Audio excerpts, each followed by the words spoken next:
actually the findings that we have are, resonate with people. Are we live now? Oh, we're live now. Yeah, sure looks like it. Okay. You can ask about it later if you want. Have a Okay. good session, everybody. Okay, thank you. Terima kasih.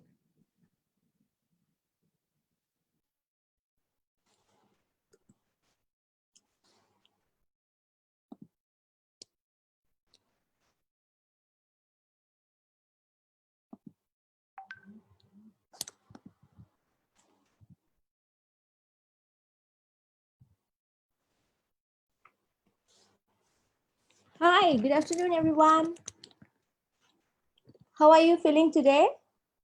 I hope no Monday blues, yeah? Because Mondays are a great day and a great day for a new week full of optimism. We at My Harapan are all so excited for today, and I hope we will all have a beautiful day and a week ahead. Welcome to the DGI 2020 Barbecue and Grill session. Today for the session, we have CAPS with us, Center for Asian Philanthropy and Society based in Hong Kong. Thanks to the internet and technologies, we are able to do this, bringing us all together.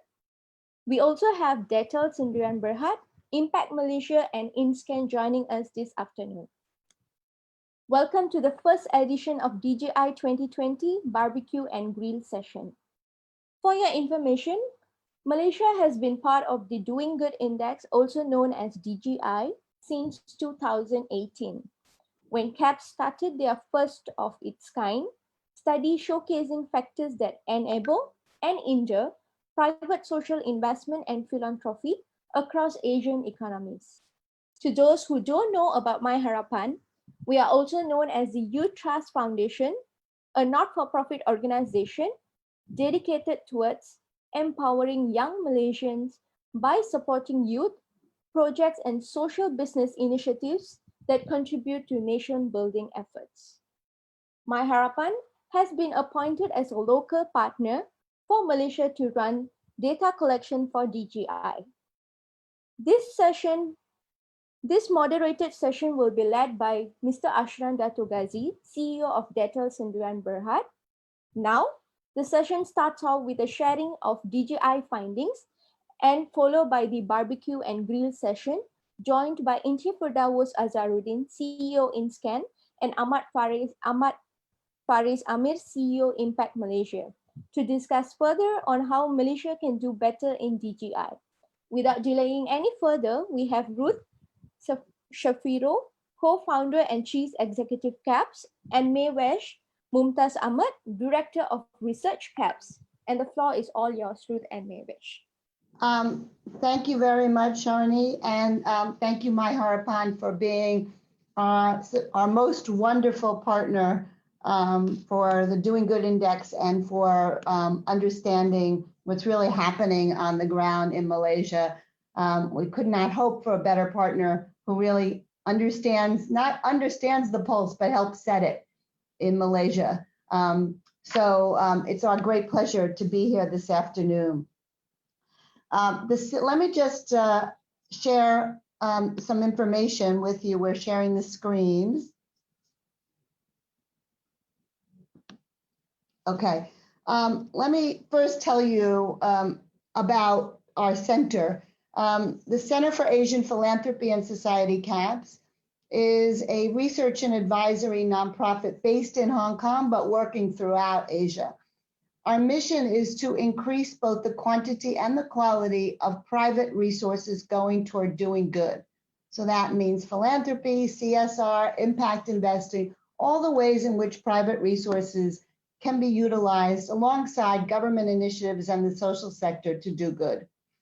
We believe in looking at issues from the point of view of what works on the ground in Asia. So we don't bring any preconceived notions about best practices from outside of the region. We really try to understand what makes things work here, what are the best models, what are the best strategies for this region. When we started to look at Asia, what we really discovered is that there is what we call a really profound trust deficit throughout the region. And we're going to talk a lot about that in this presentation. But we had to think about what can we do to mitigate the trust deficit at a systemic level. Our research is comparative and looks for system changes.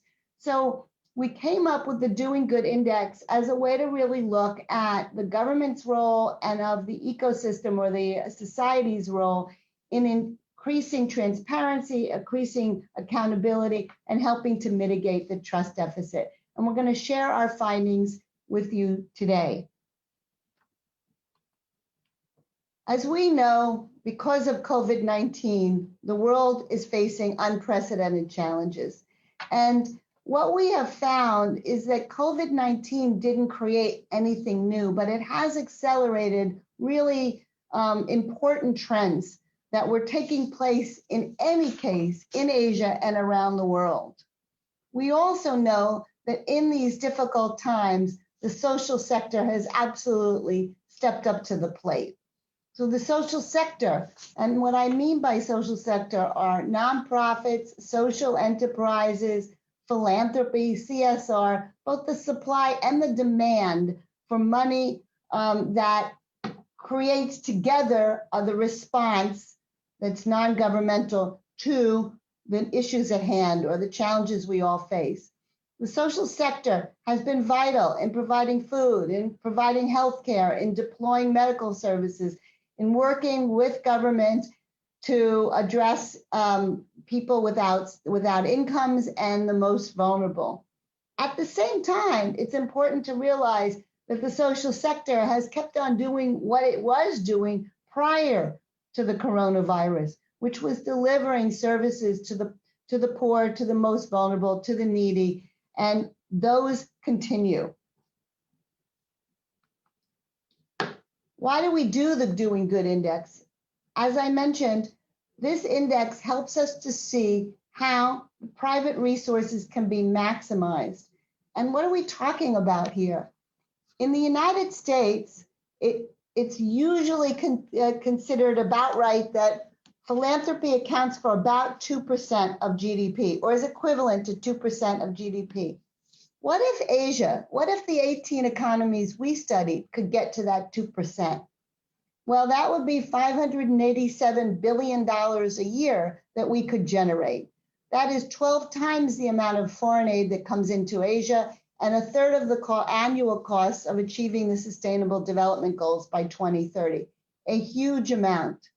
And people always ask, are we far from 2%? Well, we don't know exactly what the number is for Asia because most of the giving is undocumented, but we are far from 2%. And there's no reason that we can't get to 2%. And the Doing Good Index is a way that we hope will help us to get there.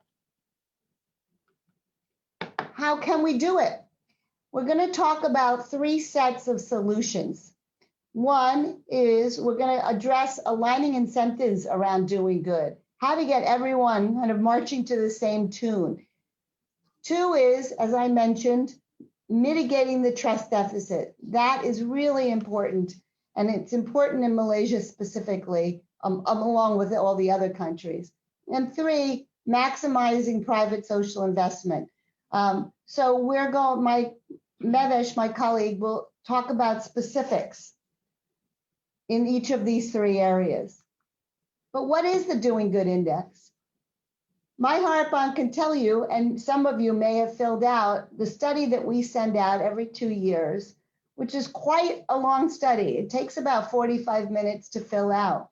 And yet, 2,189 social delivery organizations took the time to do it across 18 economies.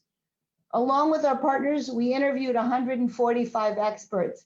And in this year's DGI, there are 18 economy profiles. The Doing Good Index is available on our website at no cost. There is also a DGI microsite in which you can interact with the data. So you can read it, you can read the executive summary, you can interact with the microsite. There are many ways to get more information in addition to this webinar. The DGI itself consists of 4 sets of indicators. 3 of them have to do with government: regulations, tax and fiscal policies, and procurement. Regulations really talk about the efficiency of the sector and the flow of funds.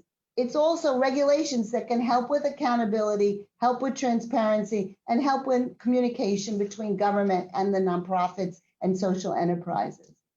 Tax and fiscal policies, well, taxes, right? Those are actually important, and we're going to explain what that means in the Malaysian context. We think taxes are important for 2 reasons.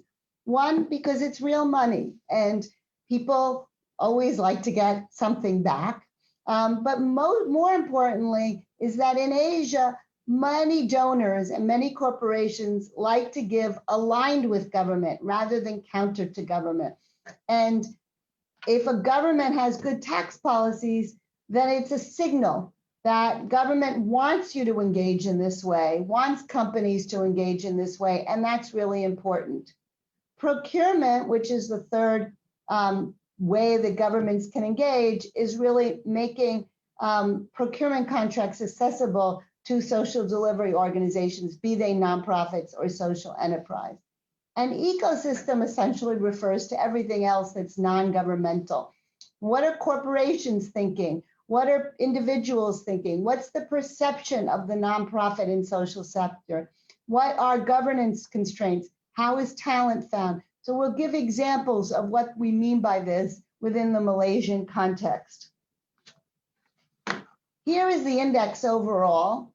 And as you can see, Malaysia actually fell from doing better to doing good, to doing okay, I'm sorry. And Mevish is going to explain why it fell in the 2 years since we did this for the inaugural time. And we can also explain what each of these means, but essentially you should know that this chart, which is in each is alphabetical order within cluster, the clusters help to tell the story of how enabling the environment is to allowing resources to flow. And with that, I'm going to hand over the clicker and the microphone to my colleague Mevish Mumtaz Ahmed, who can get into more of the details. Thank you. Thank you very much, Ruth.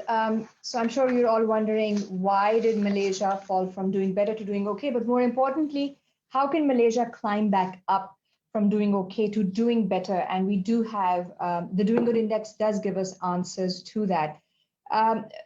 For most, when economies move between these clusters, usually it is due to a combination of the sub-indices. There's either regulations are changing along with some ecosystem changes, and maybe tax incentives have shifted as well. In Malaysia's case, it was really some of the most important components of ecosystem, specifically governance and trust. And you'll see that on the current slide, where we begin to focus on how Malaysia is doing okay now, but can actually do better, we will focus on these 2 along with some of the other ways in which Malaysia can improve its score. So we know that luckily, Malaysia is now no longer really being viewed as a 2-sector economy by policymakers. And this is, I don't know if Ruth mentioned, I don't think so, but the Doing Good Index itself is a massive study. It's about 200 pages.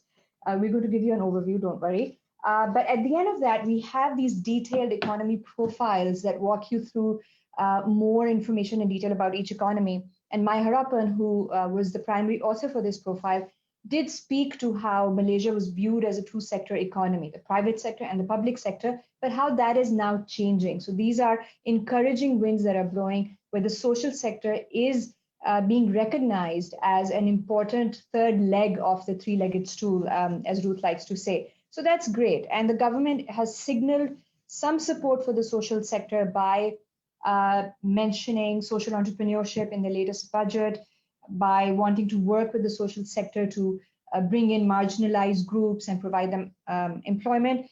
But we also know that the political headwinds in Malaysia are unpredictable. We know that economic growth is slowing down. We know that the rise of social enterprises as another kind of social delivery organization is great on one hand, but also has some other social delivery organizations worrying about what that means for limited resources. And then on top of this, looming large is COVID, and what COVID means for funding that can be made available to meet those very needs that COVID is going to actually exacerbate and increase. So we have all of this going on, but within all of this, we still see a path for Malaysia to move from doing okay to doing better by focusing on these three groups. The first one is improving regulations and the governance infrastructure. And this speaks to mitigating the trust deficit in Malaysia. Number two, improving the incentives for giving and aligning corporate and individual incentives for wanting to donate to the social sector. And this has to do with taxes. And the third part is greater engagement by government, which can unleash not only greater public support for the social sector, but also greater private support for the social sector, and therefore maximize private social investment. So I'll walk you through all of these, and I'm hoping later through Q&A that you will engage with everything that we say and hopefully further our understanding of this as well. So let's start with regulations and how there is room for improved regulations. Now, the regulations in Malaysia that are to do with the social sector are a mixed bag. Malaysia actually has the lightest administrative burden for a social delivery organization to set up. It takes only 5 days in Malaysia compared to 3 months on average in Asia, and it takes only 1 clearance. So it's very efficient and easy for a social delivery organization to set up. The easier it is for that to happen, the more likely it is that there will be more entities that are willing to take the plunge and help meet society's needs, which is great. But we also know at the same time that getting the benefits, the tax exemption status of being a social delivery organization can take a long time. Malaysia, it can take up to, Malaysian organizations are not eligible for this unless they have been operating for 2 years. And even at the end of those 2 years, they need to hand a lot of reports to the government in order to become eligible for tax exemption. So there is a lag between an organization being able to set up and an organization having full autonomy over its resources by becoming tax exempt. Another important component, regulatory component that helps this sector, the social sector, thrive is there are many laws pertaining to the social sector, but how easy are they to understand? And Malaysia pulls ahead of the rest of Asia here. You'll see that almost half, 41% of Malaysian social delivery organizations think that laws are easy to understand. But countering that, again, there's a mixed signal, is that 2/3 of these social delivery organizations also believe that these laws are rarely or never enforced. And we have found, the Doing Good Index has found that greater enforcement means greater compliance, which means greater trust. So there is a holy feedback cycle here that is not fully in place in Malaysia. So these are some of the things that can help trust, but there are a couple of other areas that help build trust through regulations that Malaysia can improve in. Transparency and accountability are mandating transparency and accountability, putting in place processes that encourage transparency and accountability can really help build donor trust and public trust in the social sector. Two very clear, I would say almost basic ways of doing that are by ensuring that nonprofits are mandated to file annual reports and audited accounts. And secondly, to also have oversight boards. And we see that in both of these, Malaysian laws do not actually make this mandatory. Both filing annual reports is optional and having a board is optional. And you'll see here again, what that has translated into is Malaysia really lagging behind Asia when it comes to how common boards are. Less than 2/3, just over half of Malaysian social delivery organizations tend to have a board of governance and oversight body in place compared to almost 90% across Asia.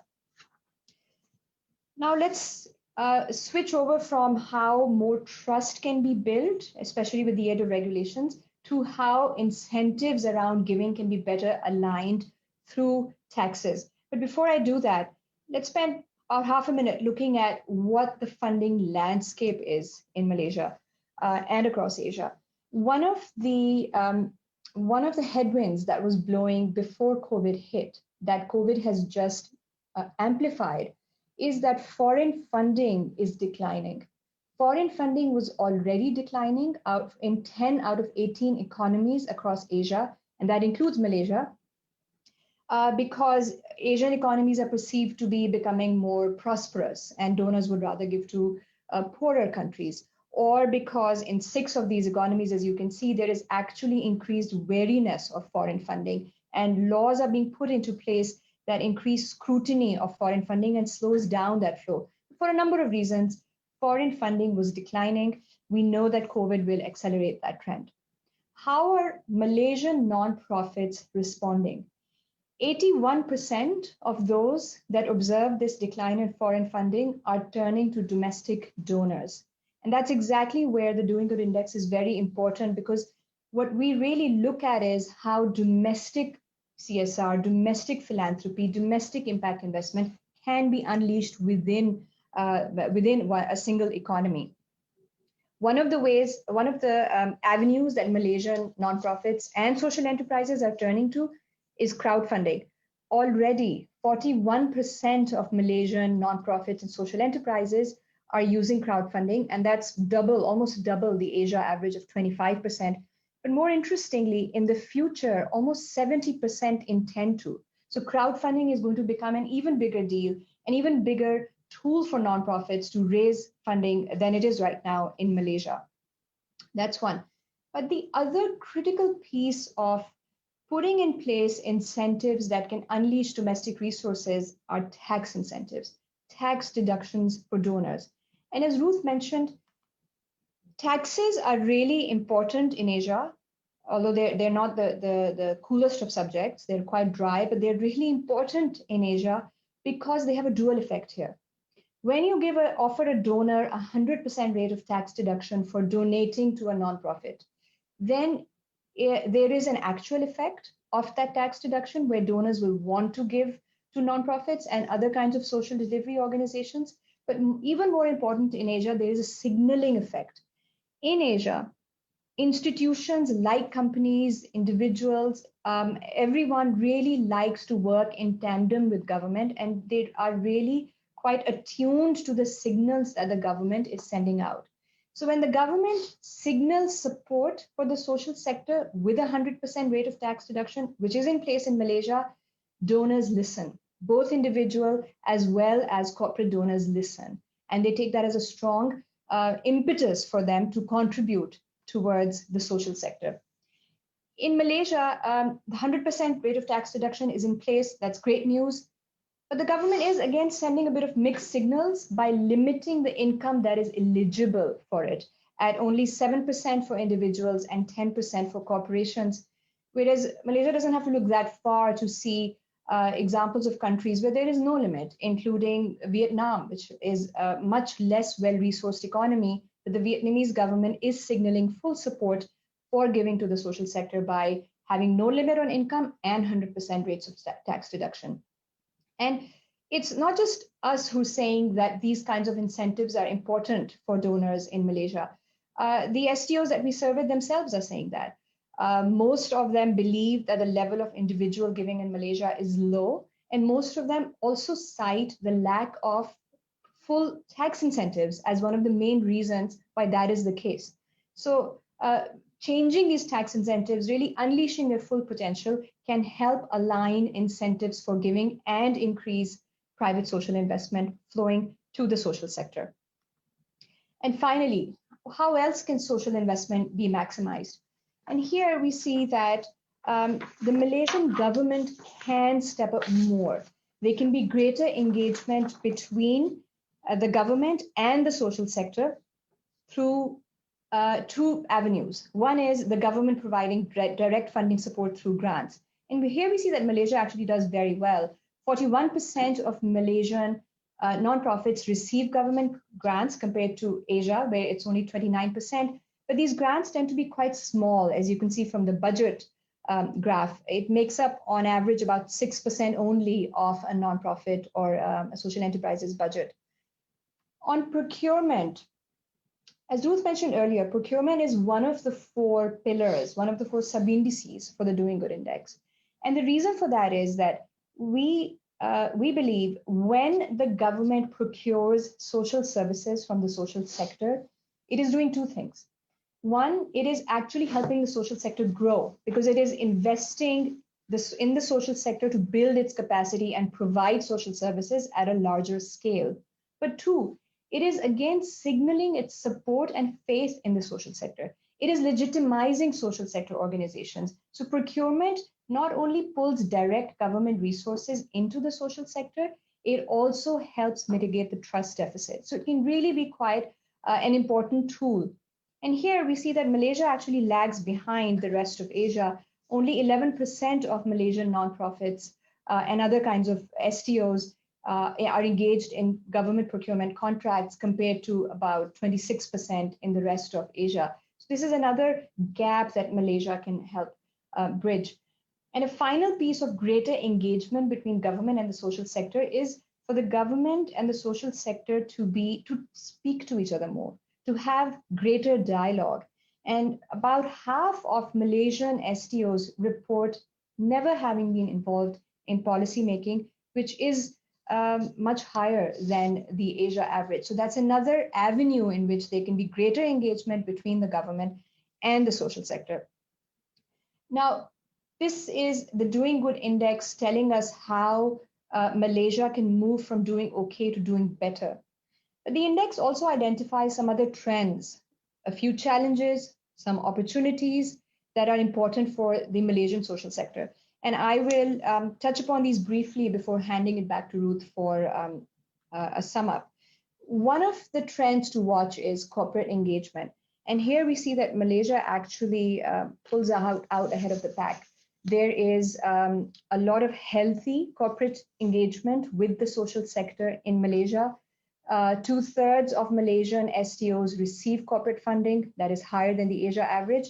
And companies are putting money where their mouths are. They are on average making up a quarter of a nonprofit's budget as compared to only 15% in Asia. But a word of caution here, and again, it would be great to hear some of our fellow panelists maybe speak to this or in the Q&A. There is a tendency in Malaysia, as in the rest of Asia, for a lot of this funding to flow to big, recognized superstar NGOs. And then it becomes quite hard for smaller, more niche nonprofits or social enterprises to attract corporate funding. So that's a gap that Malaysia and the rest of Asia have yet to bridge. Malaysian companies are engaging with the social sector in other ways as well. 64% of Malaysian nonprofits work with corporate volunteers. Those that have boards, half of those boards actually have someone with a corporate background sitting on those boards. And the reason that the index rewards and encourages this kind of engagement is because the corporate sector brings expertise and resources soft resources from the corporate sector that the social sector can use and is in need of, whether it's legal services or marketing help or IT help. There's a lot of skills transfer and contribution that can flow from the corporate sector to the social sector, and volunteering and sitting on boards are two of the ways that can happen. Another trend that I mentioned that I would like to mention is the rise of social enterprises. As many of our fellow panelists know as well through their involvement with MAGIC, there has been mushrooming of social enterprises in Malaysia. And this, even in the Doing Good Index, we see that 90% of social delivery organizations are reporting that donors are showing more interest in social enterprises. And it's great. The rise of social enterprises is great because it takes everything we've got to meet the social needs that are imperative today. So it's great that social enterprises are jumping into the fray. And also we see that 80% of the STOs that we surveyed see this as a positive. But there is concern that if the pie of resources available for nonprofits and social enterprises does not increase, then they might be competing for the same resources, for the same kinds of donors. And instead of we'll fund a nonprofit and a social enterprise, the decision might be we'll fund a nonprofit or a social enterprise. We did a study earlier this year for those of you who are interested on social entrepreneurship. and the rise of social enterprises in Asia. It's on our website. It's called Business for Good, and it covers 6 economies. We found in that social enterprises in Asia tend to work mainly in education, information technology, and retail. And I would be interested to hear if the same is true in Malaysia.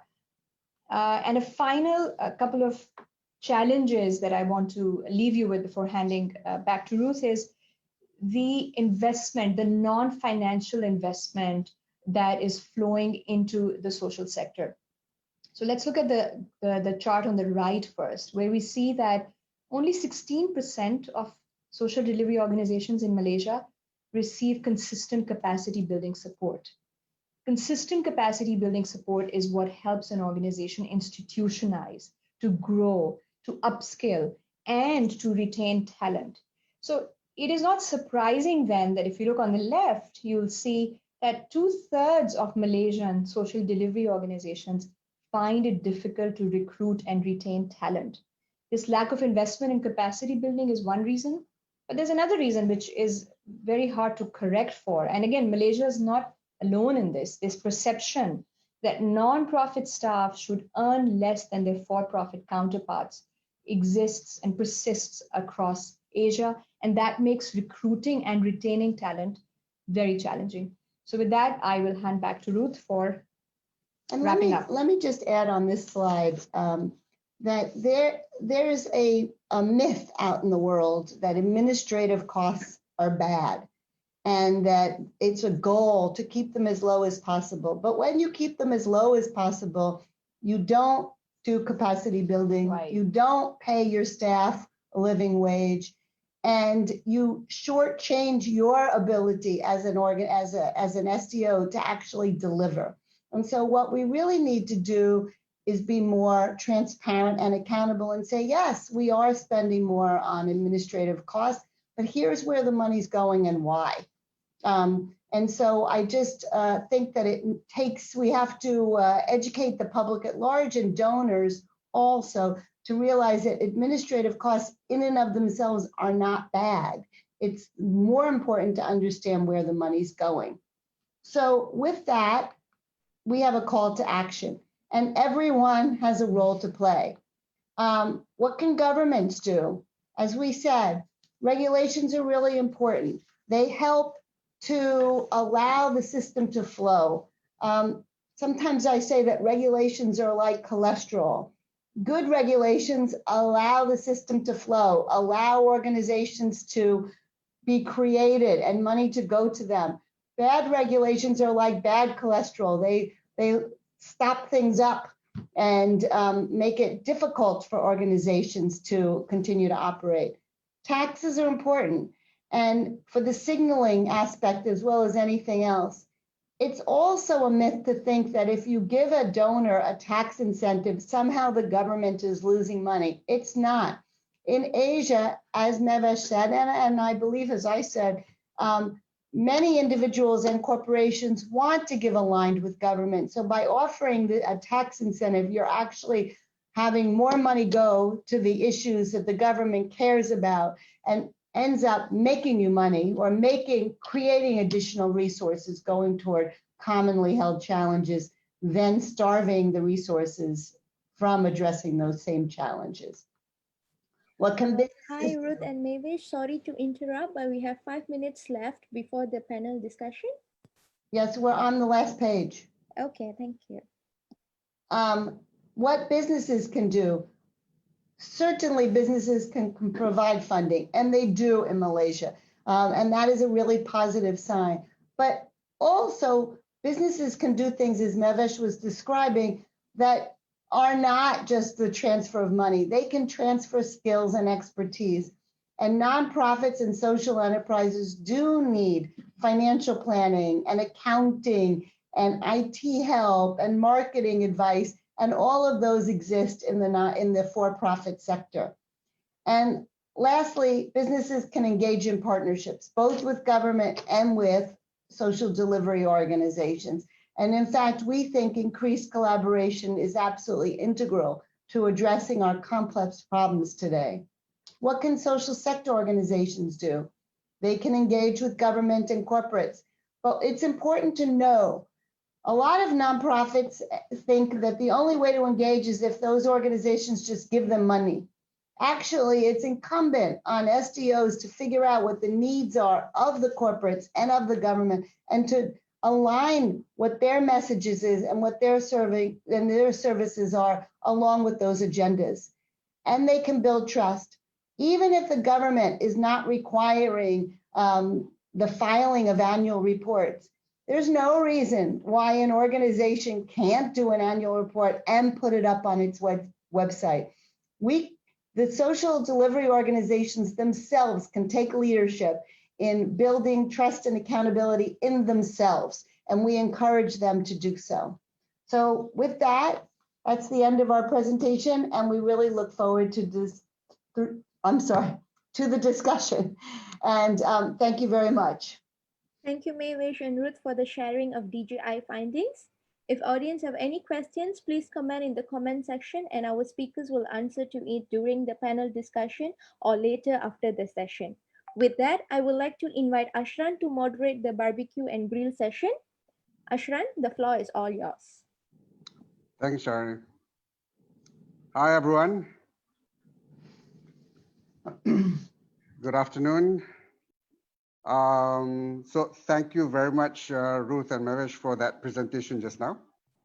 I hope everyone was able to capture the key essence of what was presented. I'd like to naturally welcome Encik Firdaus, CEO of InScan. Hi. And Encik Ahmed Faris, or affectionately known as Med, from Impact.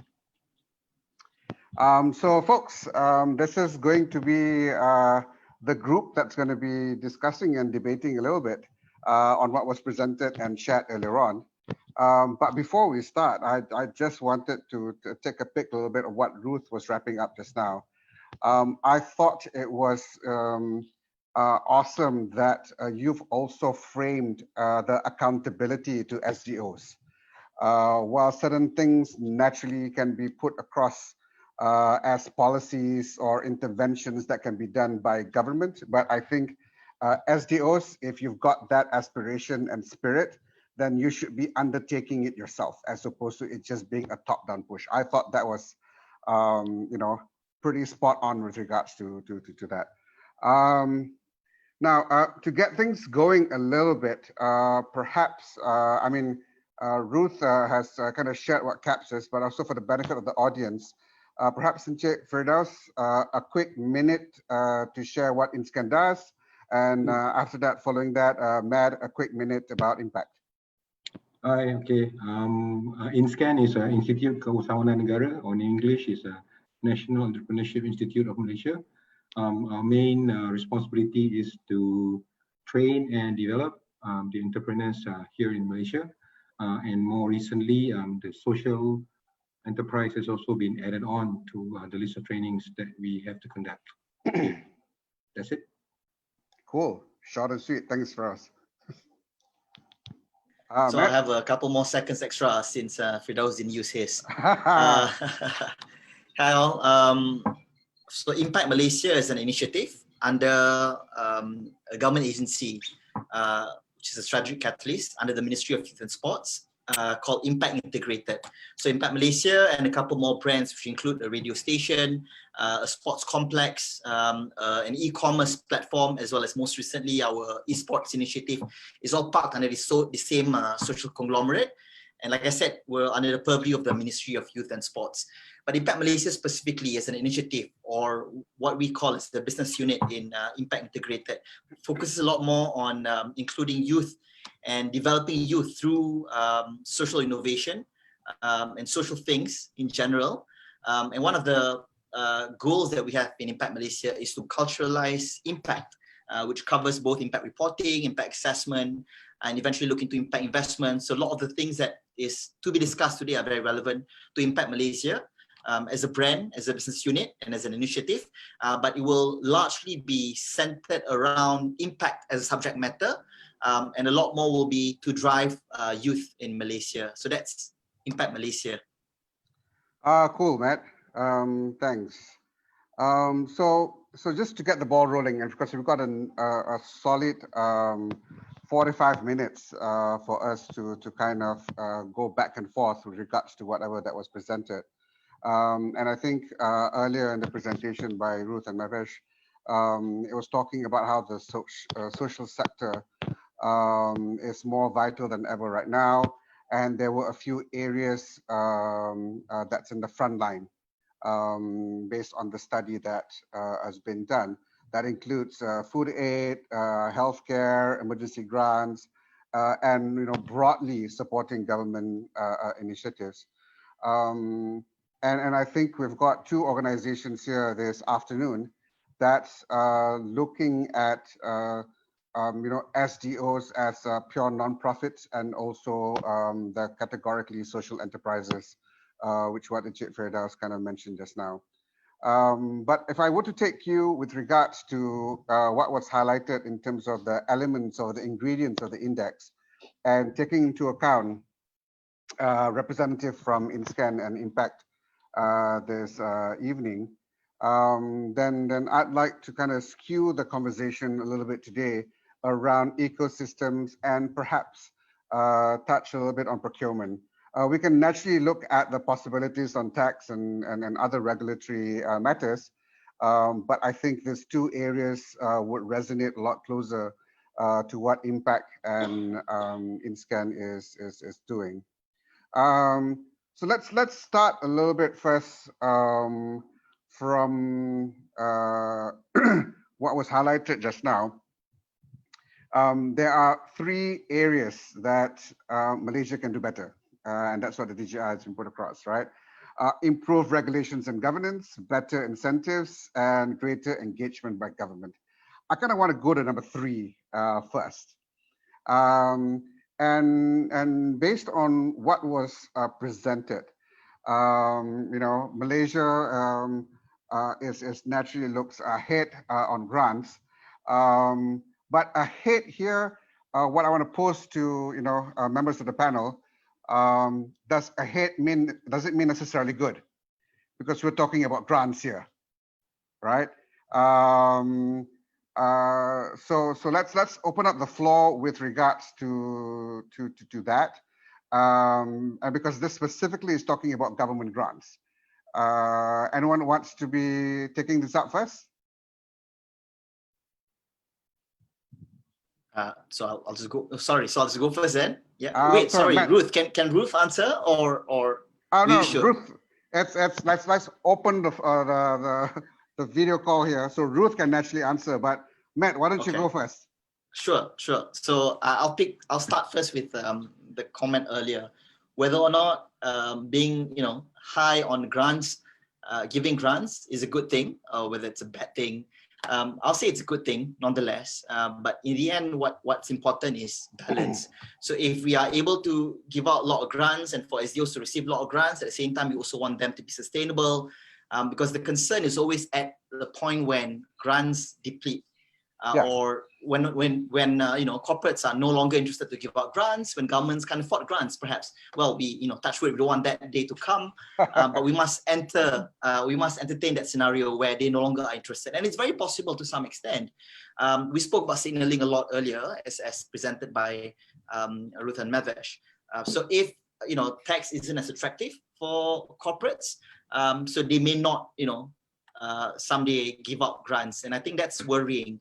And whether or not eventually government will then not give out so much tax exemption or tax reduction, that is also possible, because after all, if we're looking at government's interests, I mean, obviously they want to tax more. Who do they tax more, whether it's corporates or the rich people or the middle class? It's always a debate, but the point I'm saying is there's always a possibility that the grants may deplete. And having said that, therefore, it's more important that I firstly establish my position to some extent that I am for SE and I am for impact driven, because essentially the more sustainable, the more independent SDOs are, the better. so that they can continue on with their social intention, continue doing good for the people without having to rely on or having so much to align themselves with corporates or the ones that give out money, or we can call them benefactors. That's the first thing I want to establish, my personal position. But second thing I want to establish is that— So that's a personal position and not an impact position, is it? Well, I think to some extent it can be an impact position. No, it can be Impact Malaysia's position. Impact Malaysia and I are very much aligned. And I do believe in our subject matter very very much. The second thing I want to establish, Ashran, the second thing I want to establish is that in the end, different organizations with different social intentions, with different models, have different treatment, requires different treatment. And therefore, no one shoe fits all kind of thing. Like, just because a group of people are able to be sustainable and be independent and procure things, and therefore at the same time give out to their beneficiaries, not necessarily mean that the other group of people, say NGOs or other non-profits, can do the same, may rely on grants. And this one leads back to my first answer earlier, that the balance is good. Continue getting more grants, or for corporates to continue donating, and in the meantime, SEs or other SDOs that are able to be more independent to continue growing and doing so. So I think that's a general answer. Cool. To some extent, answer. No, sorry. What was the question again? I think that was what I needed to establish. So Ashran was asking whether or not it's a good thing. I'm saying it's a good thing that we are ahead. You kind of addressed it. You kind of addressed it. Cool. You know what? I'll let Firdaus give some answer. Perhaps I can step in again later. I'll mute my mic for now. Before Firdaus steps in, Yes, perhaps Ruth, because Ruth is like, I want to jump in too. Oh, sorry. That's always been my problem, and everybody else's too. Okay, so I have three comments. First, I think that it's really important for government to realize that the social sector, whether it's nonprofits or social enterprises, whatever the vehicle is that this sector is a friend and not an enemy. And that I think we see that governments who essentially believe that these types of organizations, whether they're for-profit or nonprofit, are actually trying to do good is a really fundamental place to start. And not all governments assume that. Sometimes governments wonder, what we thought this was our job, healthcare and education. What are you guys trying to do? So I think that for the government to realize that these organizations are an important partner is kind of step one and really important, fundamental. Second, we agree that there needs to be a portfolio approach. There's some sense out there in the world that somehow you either fund social enterprises or you fund nonprofits, and they're not actually the best vehicle to solve all problems. Some things don't lend themselves to a business solution, and some do. And the other part, the third point I just want to make is most early stage social enterprises need grants before their business model takes off and they become self-sustainable. So even if you want to fund social enterprises, that early stage angel investment is critical before they can get to the point where they're actually earning enough income. So those are the 3 points I wanted to make based on your question. Cool. But Firdaus, just hold on for one more second, because I'm just going to pick a little bit from what Ruth was saying earlier on. Your point number one, which was talking about government tends to perceive sometimes that they're at working against, or the social sector is working against government. And how is that perception within the Malaysian context? I think that there is that sense, because partially it's because in no Asian economy is there a distinction between an advocacy organization and a social delivery organization. And so sometimes advocacy organizations, specifically organizations whose sole intent is to advocate for policy change, tend to critique government, whereas social delivery organizations and social enterprises tend to be service and product deliverers, which are different. Okay, cool. Interesting. We may come back to that subject matter after this. Okay. I find that interesting. Firdaus, do you have any thoughts to it, or do we move on first? I just wanna highlight something here. Yeah. A lot of people forget that Malaysia is only 63 years old as a country. While there's a lot of other countries who have been doing this for a long time, still haven't fully figured it out on what to do. Okay. Malaysia is also a country whereby the government has very high intervention rates on almost everything. The government provides a lot of social safety nets everywhere. Yes, I do agree. So when you have a high intervention government like Malaysia, then there's this trust or distrust with anyone else who comes into that same space. However, That's a fair perspective. yeah. However, looking at the numbers whereby the Malaysian government still at the same time provides grants to these organizations also shows that it's a positive trend, right? So I believe, and I think there's quite a few of us who do believe that the government needs to slowly disengage from doing so much social interventions. And yes, social organizations will play a very important role in terms of filling the gap when the government does slowly, come out from there. Okay. I like the intonation that you use. Sorry. No, it's okay. I was just saying that I like your intonation that you used to emphasize slowly. Slowly, yeah. And I like the fact that you said Indonesia is still young when it's 63. So Malaysia is still young, 63, which is a little bit older than me. So thank you for that.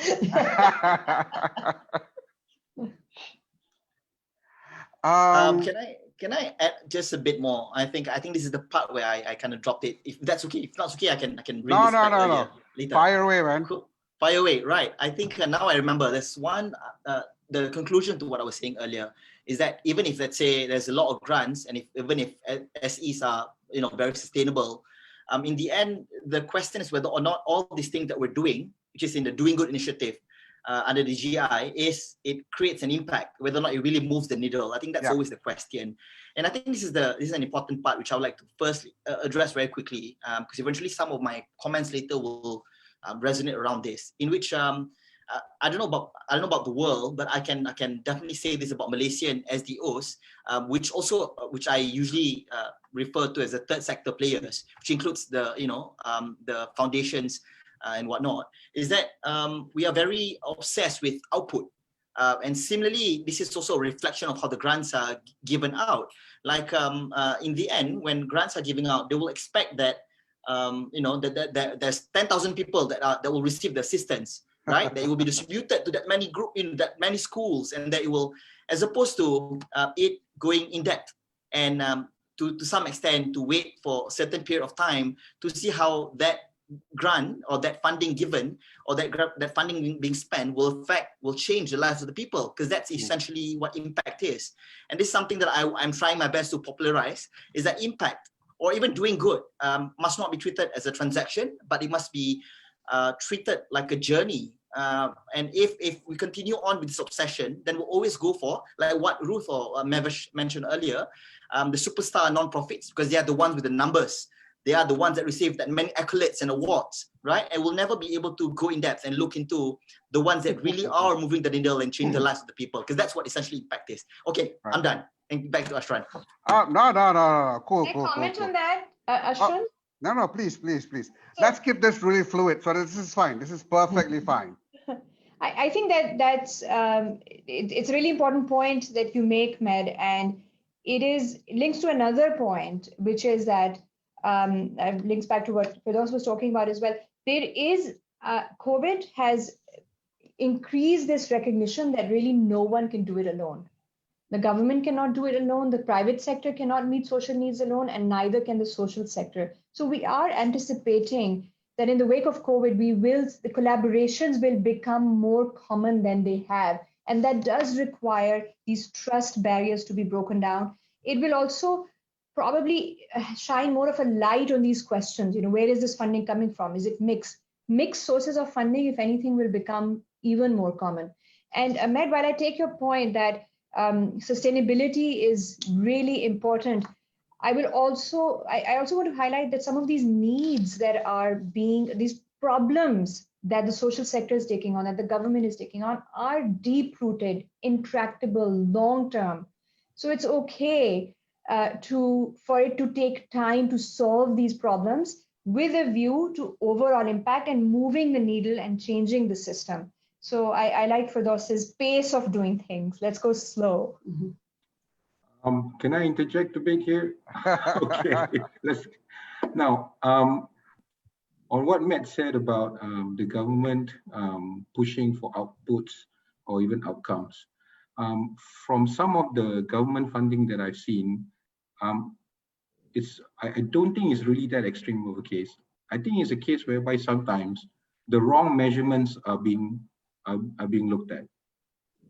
Okay, it's more of the politically correct measurements are being put in place rather than the right measurements being measured. So, for example, if we're looking at a funding whereby we to counter poverty, okay, sometimes what happens is we put an end goal, a number to be attained, rather than actually measuring an annual increase in income. A more meaningful measurement, and which I think everybody will be more comfortable with in an annual funding cycle, will be an annual increase in income, rather than trying to get a group into one number, which then the particular social organization will say that takes 5 years, that takes 3 years, you know. But budget cycles are on an annual basis. So that's why I think that there needs to be a very good engagement whereby both parties need to understand what's an annual measurement number that needs to be done. And from a government budgeting perspective, right, there needs to have that, because that justifies even that particular government agency getting that funding again in the next year. No, that's a very practical view, and I believe, and perhaps Ruth or Mavesh can validate this, that that situation is not isolated to just Malaysia. I'm sure, and I'm assuming actually, that it cuts across the board in at least the 18 economies in your study. It's true. The more interesting question is how do we play with this balance? You know, it's always nice to say that there's this balance that you got to play with, because that's the realities that we're going to deal with, right? Yes, you want this, but the other stakeholders that's actually holding that liquidity or the capital that is required to cause impact and social good and so forth, has other matrices in their minds to get it off. And in order for you to unlock that, in a perfect world, you want to have that perfect alignment between both entities, the one that's giving and the one that's receiving for the beneficiaries. But it's also a journey. But during that course of that journey is to be able to find that right balance. And if anyone has thoughts on how best do we deal with that balance, feel free to chime in. I just want to say, I mean, I think that there's no answer that cuts across every intervention and every collaboration and every project. But I think that there's a lot of people who go into projects without having the necessary precursor conversations about what the goals are and what the agenda is. And a lot of assumptions are made, and we talk about the importance of collaborations. It's actually really hard to collaborate. Most collaborations fail because you're not aligning those agendas from the beginning. You're not agreeing on what the outcome is and who's going to do what. So I think that as we become smarter about this, and we, you know, those necessarily preliminary conversations, we should never assume that they're not necessary. They are always necessary. Ashan, sorry to interrupt, but we have 3 questions from the audience. Perhaps we can get yes, I was just about at your to go own to time. that. Yeah, thank you. I'm going to start from the third question first, because I think it just dovetails a little bit more from our conversation. We've got a question from Wan Dasrik. Hi, Wan. On a broader perspective, while ideally philanthropy is good, many would also argue that it has been highly ineffective at large scale, given the amount of exorbitant dollars and cents have been channeled through over the last decade, and so via public organizations, even private sector foundations. What is your views to promote greater efficiency and effectiveness on philanthropy? That would also perhaps be shaped and catalyzed through incentives and initiatives such as tax and regulations that are more pragmatic. What would be a game changer? That's a long question. So let me just say, in Malaysia, there's really two kinds of philanthropy, religious giving and non-religious giving. Now, religious giving is a big subject that I'm not going to go near, but there is a lot of money going to yayasans in Malaysia, and they're mandated to spend it in certain ways. So I think that that's a conversation that left to another day. But let's talk about non-religious philanthropy. There's a lot of confusion about what it is. It is usually not to do what government should be doing, but its biggest benefit is to provide risk capital to do things in which, like funding early stage social enterprise, or funding the last mile where government can't go, or doing pilot projects that it's very risky and it may fail, but if you prove a certain proof of concept on an intervention, then government can pick it up. So I think it's really important to be clear what the benefits of, what the best use of philanthropic capital is, and just replacing government is not the way, because no matter how much philanthropy there is, it's never going to be anywhere equal to or enough to what the government's responsibilities are. Thanks, Ruth. Anyone else wants to address that, or that's a CAP subject matter? We have thought about it. Matt, you look like you want to say something? I do. I was trying to understand the question earlier. It was indeed a long question. But I think what I can essentially sum it up is that the question is, what is the game changer? Am I right? Yeah, that's the last bit, yes. Right, that was the last bit, but that was the question essentially. I mean, how do we change all these things? I will try to, and I don't think I'll be able to answer that. Either way, I will sound idealistic anyway. But I think this is similar to what was the last bit that you asked earlier about the balance. So let's assume that eventually, once we are able to strike that balance, meaning for government to understand the need for more money to be poured into this sector, and perhaps more tax to be given out. At the same time, corporates knowing that it is not just about the profit, but also about people and planet. At the same time, people sees it too. So once we're able to strike that balance, that essentially is the point when we are able to reach equilibrium, when we are able to slowly solve the problem, and perhaps doing it while every stakeholders will see how their interests are protected, meaning government will still be able to get tax and not spend so much to solve social problems. Corporates will still be able to keep their profit, at the same time some taxes, at the same time feel good about spending their money to the third sector, and people at the same time gets to no longer go through the social issues. So that's essentially the situation when we can strike that equilibrium. As for me, to answer the question whether or not how do we find that balance, is that essentially I will apply theory of change here, because in the end it is very sectorial. Because the example that Firdaus gave earlier about measuring the rate of income increase every year is a good start, because essentially that is what the indicator may be to see how are you solving poverty rate, rather than every one of these people reach the income, but rather the rate of the income that is increasing. And similarly, this can be applied to environment. This can be applied to many other impact sector or any other problems, or the SDGs that we're looking into, because in the end it has to be sectorial. So what I'm trying to get at is, as long as we're able to strike the balance in terms of knowing the different sectors and the change that is required in order to resolve the problems, that's when we can start. My answer will also reflect a lot more on the product eye. One software that we are developing now that will be great in terms of coordination for the third sector, looking into making it easier for them to report. Because again, this is where I want to bring back what Ruth mentioned earlier about the proof of concept. Because as for Impact Malaysia, we're not government and we are not able to really dictate as to where government saves money or where government funds a lot more money. But we are in a strategic position because we are an agency. That means we are close enough to the people, close enough to the practitioner. We're also close enough to the government that we're able to influence some level of policy change.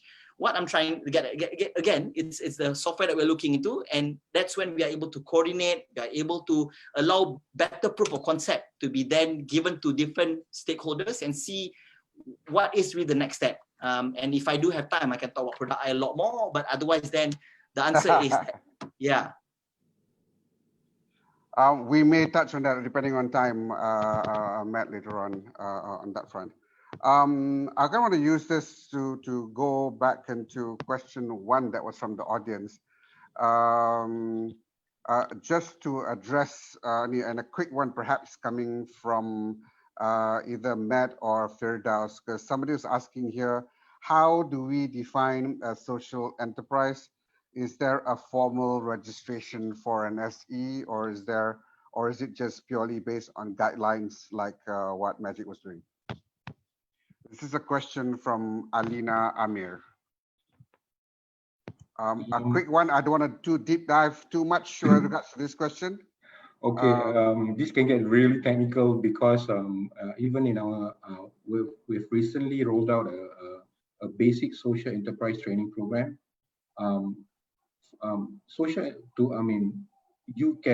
The spectrum can start from a foundation all the way until a public listed company. And all throughout, somebody can be claiming that they're a social enterprise. Okay, so there's no standard guidelines here. What we have here in Malaysia is if you want to qualify for your taxation benefits, you have to meet certain guidelines and you become an accredited social enterprise. From a registration point of view, everyone's registered as a company, right? And then there is no special box that you tick, I am a social enterprise when you register with with SSM in Malaysia. All right, cool, Firdaus. So the answer is there's none then, right? But should there be a specific entity to say that you're an SE? There should be. As soon as we figure out how to define a social enterprise. Oh, there's plenty. There's look at our report. We have a definition in there. Actually, if I may speak to this as well, we kept a very broad definition of social enterprises. We said that a social enterprise is any organization that uses a business operation to meet a social or environmental need. And there's a number of reasons for that. One is that social enterprises are relatively new, or rather their recognition is. But the entity itself, there are some old ones as well. I mean, think about your community, a local tailor shop that employs widows to fix clothes. That could be farmers, a social enterprise. Or farmers cooperatives are old kind of, pre-existing kinds of social enterprises. So there's a whole spectrum of organizations that can fall in this. At the same time, it's a really growing and dynamic field right now. So we don't want a very narrow definition. Exactly. That's one. There are a few countries, a few economies in Asia, actually, namely Korea, that believe otherwise, that think that there should be a very specific definition of a social enterprise. As far as I know, Korea is the only economy in Asia where an organization can register specifically as a social enterprise and then be eligible for certain benefits related to that. Even in Malaysia, according to what you said, Firdaus, there is no separate legal entity for social enterprise. And I can speak to what we learned about the effect of this in Korea. Despite putting in place this kind of accreditation, registration, whatever you call it, more than a decade ago, there's only a couple of thousand social enterprises that call themselves social enterprises and that are legally registered as such. Most social ventures don't want to be classified as a social enterprise. Don't want the additional reporting and other burdens that comes with being within a government net. to the extent that now the Korean government is thinking about streamlining this registration and calling it an accreditation, lowering the bar for it, making a little bit more vague, a bit more broad. So in the one country that we know of that has a very straightforward, clearly defined accreditation system for social enterprises, it hasn't really worked that well. Right. I think I'd like to take that cue and go back to what Matt was saying earlier on, that sometimes while labels and classification helps in people doing the work and making sure advocacy and understanding is there, but it also sometimes becomes a barrier. And if we look at the conversation that we're trying to do here, we are trying to encourage more and more people to do good, right? And in the premise and the pretext of that, then you got to make it easy for people to do good. And having that clarity of intent in terms of what that outcome that is desired, and measuring that into a common language, I feel, to what Matt was saying earlier on, is far more important. Because I don't care what labels you are you categorically an SE, or are you an SDO, or some other terminologies that people are throwing out there in conversations. But if they are actually producing the impact that's desired to the beneficiaries that is supposed to receive them, then the necessarily support ought to be put on the table for them. We've got another question here from Rizal, who was intrigued by a comment shared earlier that advocacy-based NGOs do not focus on service delivery. So he has two questions. Question one, is there any future NGOs who solely focus on policy changes? Is there any future for NGOs who solely focus on policy changes and other higher up the Maslow hierarchy issues in terms of findings? I think this is addressed to CAPS. Question number two, how does one pivot into service delivery at the same time keep the policy advocacy arm when NGOs are competing with very little resources to begin with? Perhaps CAPS and then Firdaus and Matt can chime in. What I was saying is that because there is no legal separation between an advocacy and a social delivery, it muddies the waters a little bit. And I think it would be useful to understand what is the primary goal of the organization and what is its primary methodology in achieving that goal. And so there are plenty of examples of, for example, a social delivery organization that works on nutrition may say that they encourage government to have a better policy about, offering nutrition education, and that's fine and that's necessary. There are many policies that are aligned with social delivery. The confusion comes across for organizations whose primary purpose is to either criticize government or criticize companies. And not to say that they don't have a role, they do. It's just that it muddies the waters in terms of how governments respond to them because they don't want to be attacked. So I think that those types of organizations are important too. I just think that it's useful to differentiate what the goal is of the organization and to be clear about what your agenda is. Thanks, Ruth. Anyone else wants to add in? No? Matt? No? It's a tough question, actually, because there's a lot of gray areas when it comes to advocacy. Right. Yeah. I will just add that again. Sorry, go on. I was just going to add a little bit to what Ruth was saying. Again, there a lot of the mistrust. A lot of the issue over here is mistrust. And if there is more dialogue between social sector organizations and government, if there is more recognition that actually everyone is working towards the same goal, maybe some of that trust can be repaired or can be created where there isn't any. So, rather than viewing each other as oppositional, it's viewed more, maybe the government can view the social sector more as a feedback loop, because often policy needs to change because something is not working. Maybe the right kind of education policy is not in place to reach the most marginalized groups in society. Then there might be advocacy organizations that want to advocate for that change, but it's rooted in a ground reality. So some of it is about increased dialogue, some of it is about the messaging within that dialogue, but it is sobering. We do see a sobering trend across Asia that governments are wary of feedback. Maybe it's because of how the feedback is delivered, like you said. So It's only part of the problem. But it is part of the problem. Yeah, it is part of the problem. Ashwan, I sorry to actually don't interrupt. think it's mute. Sorry, yeah. Sorry to interrupt. We have 10 minutes. minutes before we conclude the session. 5 minutes. 10. 10. 10, We're okay. having so much fun. Well, Ashran, we've got 10 minutes to close and then 10 minutes for the conclusion, right? So technically 20 minutes, right? Yes. Okay, cool. Ashran, Okay, can I Yeah, fair enough. Firoz, you go first. Go ahead. Okay, sorry, Matt. I like what Mehmet said earlier. One of the things that we told early stage social enterprises who come into our training is, number one, you have to be very clear on the business model whereby you're operating your premises on. We find that with a lot of social enterprises, they're unclear on their business model. So when you're unclear on your business model, who gets the benefits out of what you're running, it becomes unclear.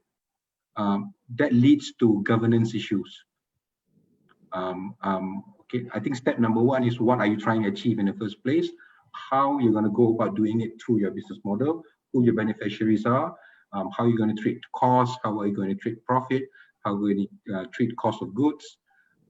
From there, it will be much more easier for us to regulate, and much easier for us to even understand your annual reports. With a lot of social enterprises, we're trying to figure out what exactly are you trying to do in the first place. And when there's a pivot in the business model that happens very often, that makes it even worse. So those are the early things that we're trying to educate a lot of the startups of social enterprise. Make that very clear, measure it, and yes, I agree to a certain extent. It needs to be reported. There needs to be some kind of an annual report, even though there's no requirement for you to do so, because it increases the credibility of your organization. Nice, Firdaus. That actually dovetails really well on the next block of conversation, since you're already reminded for 10 plus 10 minutes of timing that we have. The other challenge that I thought is relevant within the audience that we have in this panel is actually on talent and capacity building. And I think we've got two entities here that actually focuses quite a bit on that while achieving the larger objective. And I think, Firdaus, you touched some aspects that you've addressed in terms of how do you ensure talents within the space are equipped in order to this. And perhaps let me swing it over to Matt in terms of talents within SDOs or even social enterprises per se, and some of the work that I guess Impact is doing. Dude, you're on mute right now. Right, sorry. Yes, Okay. so we're speaking about talent now. Yeah. And what we do. So it's not huge. We are only starting out. We just piloted this. So as much as we want to be able to, we still do grants. I don't know if so the audience at home and the people in this panel here will know that Impact was formerly known as I'm4U. This is the remodeled version. And of course, our predecessor had a whole lot bigger budget, and they really gave out a lot of grants, which is good or bad. It's up to your interpretation. But on our end, we don't give out grants as much anymore. We don't have the budget, but we do give out small grants. When we do, we also ensure that, I guess two things that I can sum up now is that, number one, that when that the people that receive the grant will then also be trained as to how do they measure the impact, will know and also figure out their actual theory of change. We'll do proper reporting. That's one of our ways to ensure that the grants that they receive is, I suppose, wholesome. And second is, again, because we're under the Ministry of Youth and Sports, we try as much to ensure that the people are not necessarily youth per se, that's not the main issue here, is that they are able to also give back. So for example, when we give out grant, then when the youth volunteers, for example, learn from the practitioner or experts, then they will be the one that will teach the beneficiary. So there's some transfer of knowledge will happen. What I'm trying to get at, because I think this question about talent reflects a lot on the slides that was presented by CAPS earlier, that there is a perception in regards to how much staff that are working in the non-profit sector should be paid. Well, not necessarily how much, but generally the fact that they shouldn't be paid a lot, right? So there are two things that I want to mention here. The first one is obviously capacity building is important because essentially it goes back to the proverb that teach a man fish, yada yada. It's better than giving them a fish. And this goes back to capacity building type. So the talents here is we're talking about staff and also the beneficiary. Whether or not capacity building for beneficiary is important, I'm saying it is, because in the end, if you give them, say for example, one of the projects that we did, which is in Post-Hitom, in which we installed solar powered lighting for around asli houses in Titom. We also ensured and questioned them for now it's been 9 months. So after the first 6 months, we went back and asked them, what do you do when you have that extra lighting at home? And we then will go back and tell them as to the sort of things that they can do, and eventually we'll go back there and ask if they have been doing those things when they do have that extra lighting at night. So that's when it comes to beneficiary. Second, when it comes to talent, I think it is sad and unfortunate that there is that perception where people feel that the staff who works in non-profit don't deserve equal amount of pay as to the corporate staff. So here, I think this misconception stems from a capitalistic point of view, and definitely because the view is that when you help other people, when you help the planet, it doesn't bring back that much profit, and therefore your value is much lower. And that misconception, of course, is very entrenched. And in order for that mentality to change, that means for employers to see that people who only provide social value or not as much as when it comes to profit, they must see that and must be able to measure what that value means to them. And obviously the bigger corporations, the bigger GLC or MNC are able already to pack the value as to when they are able to reduce carbon emission, for example, as opposed to just getting tax reduction or perhaps money saving. So that must be educated, or that awareness must be done a whole lot more in Malaysia. To sum it up, for me, when it comes to talent, it's important both for the staff and also for the beneficiary. And all this can only happen the moment there is enough awareness and understanding as to what really means, what constitutes a value of your funding for donors, and what constitutes a good value for the money that the practitioner received, and what this will reflect onto the people or the beneficiary that received the funding. That's my answer for now. Firdaus may have a lot more to add on. Firdaus? I think recent years, Malaysia is going the wrong direction in terms of wages in the first place. Okay, notwithstanding the fact that maybe for workers in the social area, they're not being paid a fair amount as to their peers. With their peers is not looking good anyways in the first place. So I think it's a perennial challenge in Malaysia. Malaysia struggles to position itself as a low cost country to invest in. Yet we try to pay better wages to our people. So it'll continue to be a problem. Continue to be a problem. Ashran, sorry to interrupt. We have 5 minutes before the conclusion, and there's one question from the audience. Sure. Thank you. Before we go to the question from the audience, I wanted to ask whether Ruth and Michelle, do you have anything to add with regards to talent and capacity development?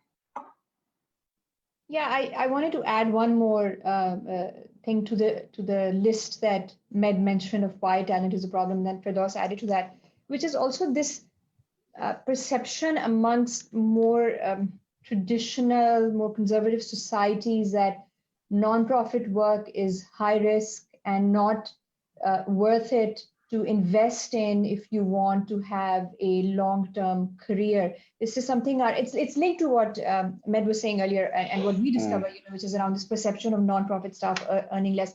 I like to call it the social tax. All of us who work in this sector pay a social tax. But one of our Japanese partners put it very well. He calls this traditional mindset the mother-in-law factor, where mothers-in-law don't want their future sons-in-law to be working in a sector that is seen as low paying, low return, unsteady, unreliable. That perception really does need to change. And the youth, our youth are actually, I think, going to be the generation that changes that. There is a great desire for young people to do more than just make money. And that might end up changing some of these mindsets. At least we're hopeful that will help happen. So it's interesting that you brought that up, Chef, because there's a question that came from Farisha of Direct English Malaysia that talks about unemployment rate among fresh graduates and graduate employability. Is there any upcoming programs or webinar that they can take part? How do you encourage the unemployed and job seekers to take up social entrepreneurship, or if I were to extend here, in work in the social sector and to step outside their comfort zone? Wow. Matt, why are you shaking your head, man? This is not helpful. No, but that's not just that. That requires another hour of a conversation to even address that. I am sure my point of view is different than the counterparts here. So I don't want to answer yet. I think Firdaus may have a better answer first. So in fact, if you're going to throw in unemployed graduates into the story, you do know that 70 to 80% of our unemployed graduates come from low-income families in the first place. Okay, so it already starts from a financial challenge. All right, so we have a report that says we pay workers in this sector a lower wage. So you do the math, But I want to just add, because sometimes young people are, the message they receive is, you should go out and create your own organization. And I actually sometimes want to play the contrarian here, because oftentimes a 22 or a 23-year-old doesn't have the experience in the world to really know what a viable business model is. Sometimes they do, but there's nothing wrong with taking a job first with an existing organization and learning what they're doing and then seeing the gaps that then you can address a few years later. So the idea that this pressure, sometimes people feel that they have to go out and create their own thing when they're young, I think puts a lot of pressure on them, when sometimes it's just good to go out and get experience in life and then become the entrepreneur. So essentially, for me, what Firdaus said is true. Of course, that's what we call birth lottery. So if you're stuck, if you come from a certain level of society, then it's difficult to step out of it, right? And I like what Ruth said, although I believe the opposite of that, because the unfortunate thing about unemployment, especially due to COVID, is that unemployment has always been the markets, the employer's market, right? Especially because of COVID, then all the more reason for them to decide to only hire the desperate, recently retrenched, experienced worker and pay them lower. And how do you expect this group of people to compete with the fresh graduates who, let's not even start about the whole issue of, the high expectation that employers are giving. Well, essentially all this, and I also find it, difficult for when agencies or government or people kept going on asking fresh graduates to improve their employability. I mean, it's sure, improve their employability, but in the end, when there's not enough jobs, like what do you do? I mean, right, cool. I'll stop here. I will hold you out from that. I have a quick middle ground solution. Young people can also look to join on social entrepreneurship teams, not just be the founders. And we did see this problem amongst the founders that we interviewed. They found it very difficult to find people who wanted to be employees and not founders. So there's that aspect as well. On the whole employability, that is another few months of webinars, I think, on how universities are preparing our youth for the job market. That's I think it's the same problem with startups too, right, Ashran? Yep. Always the case, man. Yeah. I'm cognizant of the time. I can see Shari's face, glaring at me, saying that time's about done. I'm not going to do a little fancy wrap up here per se, but what I really want to do is that I wanted everyone, including Ruth and Maresh, right, to put down your caps, your official caps right now. Put down your caps as caps. Sorry. Med, put down your hat of You mean- impact. right. Yeah, okay. And Firda, same thing as InScan. Yeah, as individuals, and you guys had the benefit of participating in this discussion itself. If there was that one single bullet that you need to deliver, and let's frame this in two lenses. You have the choice either to the government or to the individuals out there. What would that be as our closing wraparound over here? And I open up to the floor in terms of who wants to start. Okay, maybe I can start. Sure. I do agree that to a certain extent, the level of trust for social enterprises needs to improve. Okay, it needs to improve. I think government agencies, government bodies needs to be smarter and utilize the resources that the social organizations have on the ground to deliver the last mile, because I think that is the current weakness of a lot of government programs in delivering the last mile right down on the ground. Cool. So be a bit open. However, that can be assisted by having better governance and compliance by the social organizations in itself. So trust has got to be earned. It's got to be earned. So you have to project yourself as a reliable party to collaborate with in the first place. I have very positive views that this should be and this will be the direction whereby that the Malaysian government is going to go into. Cool. Matt. I'll say to two group of people. The first one to the corporates, that it's not always about dollars and cents.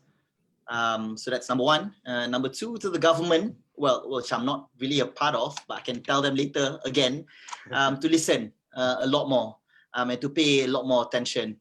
Again, I agree. I really like what Cap said at the start, that SDOs are not their enemies. And in the end, we all should be working together. And so the practitioners, the SDOs and government sectors and corporates must work together, because in the end, there is the bigger goal that we need to solve issues that are plaguing our people. That is what I will say to conclude. Yes, for now. Thank you. Maresh, before we give the last silver bullet to Ruth. I think my message is for leaders and workers in the social sector. I would ask them to be more fearless, and I mean that a number of ways. More fearless in asking questions of their donors, more fearless in telling their stories and getting their voices out there, just more fearless about engaging in dialogue with everyone that they are working with. They should not only find their own voice, they should not be afraid to raise it, to be an equal partner on the table. Cool. I just would say that COVID-19 has done an amazing job of shining a light on structural fissures that have been in place in all of our societies. And we know we can't go back to business as usual. So that means a renewed sense of purpose for companies, a renewed sense of, I suppose, empowerment and agency for individuals, and a role for government to kind of open itself up to partnership and collaboration, because we have to create some really new ways of operating, and it takes all of us. Nice. Well, Sharon, we're good? Terima kasih. Ashran, how about you? Take off your hat and say what. Yeah. Come back to Earth, Ashran, and give us your view. That's a quick one, my man. So my lens would be actually throwing out to the government in particular, and having an answer to which ministry is it within the government ecosystem itself that is going to be the key driver in the conversation that we're talking about over here. Because if it is going to be very distributed, it is going to be very challenging to actually collate the impact that everyone is trying to do. And at the end of the day, you will see little pockets here and there, and nothing significant happens. So that's my taking off the cat from space, coming back on the ground. And I again, thank you very much, Firdaus, Mad, Ruth, and Mavesh for the session. I do appreciate everyone's candidness, sincerity in also responding. I hope everyone enjoyed the session as much as I enjoyed. And for all the listeners that's on FB Live at the moment, keep the questions coming. And I think, it'll be awesome if my Harapan, perhaps collectively with CAPS, to continuously organize this to be able to get that conversation activation to be happening on a continuous basis. Again, thank you very much again, everyone, and God bless to everyone. Thanks. Thank Thank you. you. Thank you Thank to all you. speakers and Bye. moderator. We hope the discussion did spark some insightful ideas and thoughts. Thanks again, Ashran Datogazi, CEO of Data and Duran Berhad, for moderating this session, and our fellow speakers, Ruth Shapiro, co-founder and chief executive CAPS, Mevej Mumtaz Ahmed, director of research CAPS, Firdaus Azharuddin, CEO InScan, and Ahmad Faris Amir, CEO Impact Malaysia, for all your time, knowledge, and experience shared. Thanks to our audience as well. If you have any further questions, please email it to Khadija, email chat in the comment section. Please do follow us in all our social media platforms for more updates. With that, I would like to also invite all of you to join our next session on the 9th of November. Save the date. And thanks again. Have a great day and a week ahead. Thank you. Bye. Thank you. All right. Bye. See you guys.